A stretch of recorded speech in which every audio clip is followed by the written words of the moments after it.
जय शिवराय, जय भीम, जय भारत मित्रांनो. तर एक कलाकार म्हणून मला आज बोलावं असं वाटलं, म्हणून मी आज हा व्हिडिओ करत आहे. तर एक फिल्म येते क्रांतीसूर्य महात्मा ज्योतिराव फुले. तर ही फिल्म कॉन्ट्रोवर्सीमध्ये आधीच अडकलेली आहे. फिल्म अजून रिलीज झालेली नाही आहे, लोकांनी अजून फिल्म बघितलेली नाही आहे. तरी पण सेन्सर बोर्ड म्हणते की काही त्याच्यातली दृश्य आहेत ती कट करा. तर लोकांना आधी पिक्चर बघू द्या, त्याच्यानंतर लोकांच्या प्रतिक्रिया आल्यानंतर मग तुम्ही त्या हे करा. कारण की ह्याच्या आधी पण असे खूप पिक्चर्स आलेले, चित्रपट आलेले, जसा PK असेल किंवा काश्मीर फाईल्स असेल, आत्ताच रिसेंटली हे झालेला छावा असेल. तर पहिला लोकांना त्या फिल्म्स बघू द्या आणि त्याच्यामधून लोकांना जे काही बोध घ्यायचे आहेत ना ते लोक घेतील. कारण लोक आज खूप हुशार आहेत आणि लोक खूप म्हणजे खूप आज लोकांच्याकडती पेशन्स पण आहेत. आपल्याला प्रत्येक वेळेला वाटतं की कॉन्ट्रोवर्सी होईल आणि कुठेतरी देशात जातीयचं राजकारण होईल. तर जातीयचं राजकारण होण्याची मित्रांनो काही गरजच नाही आहे. कारण जर जातीचं राजकारणच व्हायचं असतं तर ज्या वेळेला व्हायचं त्यावेळेला ते होऊन गेलेलं आहे आणि त्या गोष्टींच्यावरती आता बोलण्यात काही अर्थ नाही आहे. तर विशिष्ट प्रकारच्या एका जातीला त्या फिल्ममधून टार्गेट करणं वगैरे असं काहीच नाही आहे. कारण जे रायटर आहेत आणि डायरेक्टर आहेत ते खूप हुशार आहेत आणि विचारवंत आहेत. त्यामुळं आपण विशिष्ट प्रकारे आपल्यावरती त्या गोष्टी ओढून घेऊ नये. आणि कालच मी बोललो आणि माझ्या याच्याशी चर्चा केली मित्रांच्या बरोबर वगैरे. तर असं वाटते की जानवं आणि फक्त शेंडी असल्यामुळे जर एखाद्यांच्या भावना जर दुखवल्या जात असतील तर मित्रांनो ते घेऊ नका. कारण की रियालिटी प्रेझेंट करताना त्या गोष्टी काही स्वरूपात दाखवाव्या लागतात. आता छावामध्ये आपण दाखवलेलंच आहे की मुस्लिमांच्या विरोधात तो पिक्चर नाही आहे, ती राजांची लढाई होती. महाराजांनी आपल्यासाठी खूप मोठं काम केलेलं आहे, ते आपण कधीही विसरू शकत नाही. तर आपण पहिला आपला देश आणि देशात असणारा जो एक आपलेपणा आहे देशाविषयीचा तो टिकून राहिला पाहिजे मित्रांनो. तर मी एक कलाकार असल्यामुळे मी एक गोष्ट सांगतो की जर सगळ्यात पहिला कर्मकांडाला जर कोणी विरोध केला असेल तर ते होते चार्वाक.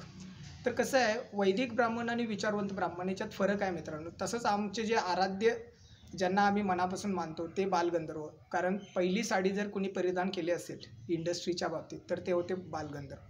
तर कुणी आपल्यावरती असं जातीवरती या गोष्टी ओढून घेण्यासारख्या नाही आहेत मित्रांनो. एखादी गोष्ट चांगली होते आणि आपल्या देशामधले जे महापुरुष होते त्यांना जे आम्ही प्रेझेंटेशन करायला लागलो आहे तर हे खूप चांगली गोष्ट आहे की जेणेकरून आपल्या मुलांना आपला इतिहास कळायला पाहिजे. नाहीतर आपली मुलं मग सुपरमॅन आणि स्पायडरमॅन बघून जर जगायला लागले तर ते मग आर्टिफिशियल AI टूलनुसारच जाणार आहे. कारण टेक्नॉलॉजी किती जरी पुढं गेली तरी ती टेक्नॉलॉजी माणसानंच बनवलेली आहे, हे एवढं पण लक्षात ठेवा मित्रांनो. एखाद्या चित्रपटामुळे जर कुणाच्या भावना दुखवत असतील तर त्याच्याबद्दल आम्ही कलाकारांच्याकडून सगळ्यांची आम्ही दिलगिरी आहे. आम्ही त्यांच्या भावना जर दुखवल्या असतील तर थोडा आम्ही त्यांच्याशी माफी नाही मागणार, परंतु जी सत्य परिस्थिती आहे ती प्रेझेंट करायला काहीच जात नाही मित्रांनो.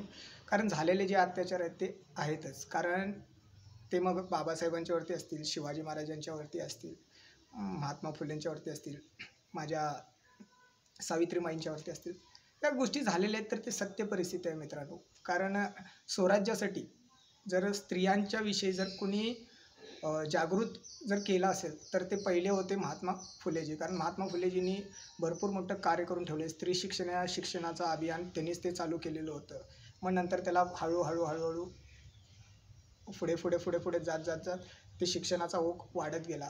आणि मुळात सांगायचं म्हणजे पहिली शिक्षिका आपल्याला माहिती आहे की सावित्रीबाई फुले होते, परंतु दुसरे शिक्षिका जे होते जे फातिमा शेखजी होते. हाही इतिहास आपण सांगितलेला नाही आहे मित्रांनो. हाही इतिहास सांगितला पाहिजे.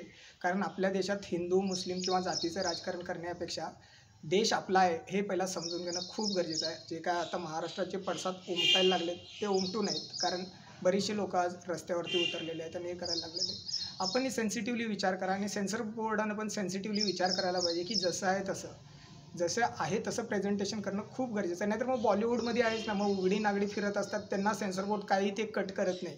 किसिंग सीन्स असतात ते कट करत नाही. आणि वरती आणि काय सांगणार की हा आपला भारत म्हणे संस्कृतीप्रधान देश आहे म्हणे. अरे मग ही कुठली संस्कृती आहे की सगळं तुम्ही उघडी नागडी फिरणार? बॉलिवूडच्या फिल्म्सना तुम्हाला हे सगळं चालतं. एखाद्या मराठी फिल्म किंवा आता जी सत्यशोधक येऊन गेली किंवा त्याच्यानंतर जे आता क्रांतीसूर्य महात्मा ज्योतिराव फुले फिल्म येते, तर मित्रांनो याच्यामध्ये वल्गरिटी असं काहीच नाही आहे. जे आहे ते प्रेझेंटेशन केलेलं आहे तर त्याला ॲक्सेप्ट करायला शिका. कारण पाश्चात्य संस्कृती आणून आपण आपल्या देशाचं काहीही कल्याण करू शकत नाही.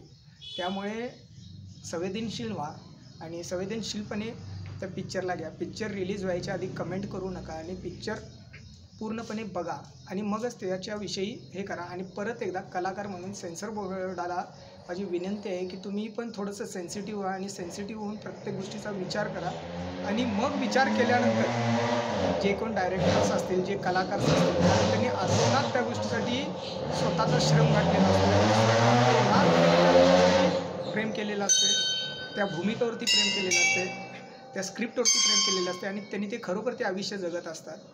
तर तुम्ही त्याही गोष्टीचा सेन्सिटिव्हली विचार करा.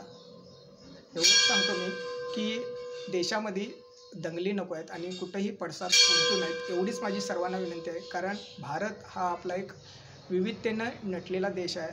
विविध संस्कृती आहेत, विविध जाती, धर्म हे सगळं आहे. त्याच्यामुळे आपण आपला देश कसं, कारण आपल्या देशात जर दंगली झाली तर त्याचे पडसाद काय होतं की इंटरनॅशनल लेवलला ते उमटतात आणि मग त्याच्यामुळे आपल्या भारताचंही नाव खराब होतं. त्यामुळं सेन्सिटिव्हली विचार करा. चला मित्रांनो, जय शिवराय, जय भीम, जय भारत.